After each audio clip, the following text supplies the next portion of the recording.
একদিন এক বনে অনেকগুলো ব্যাঙ ঠিক করলো যে তারা একটা প্রতিযোগিতার আয়োজন করবে। তো যথারীতি নির্দিষ্ট দিনে নির্দিষ্ট সময়ে অনুষ্ঠানটি আয়োজিত হলো।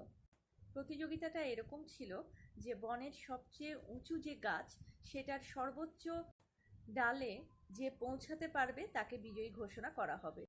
যথাসময়ে সবাই প্রতিযোগিতা শুরু করলো।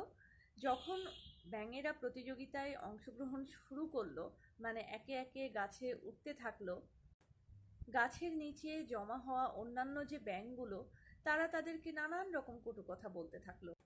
তারা এভাবে তাদেরকে বলতে থাকে যে আচ্ছা, এরা কি পাগল নাকি, এদের কি মাথা খারাপ হয়ে গেছে নাকি, এত উঁচু গাছে উঠে হবেটা কি, এইরকম অনুষ্ঠান কেউ আয়োজিত করে নাকি, এটা তো সম্ভবই না, কেউ পৌঁছাতে পারবে না, এটা কখনোই পসিবল না। এভাবে তারা নানান রকম নেগেটিভ কথাবার্তা নিচ থেকে বলতে থাকে।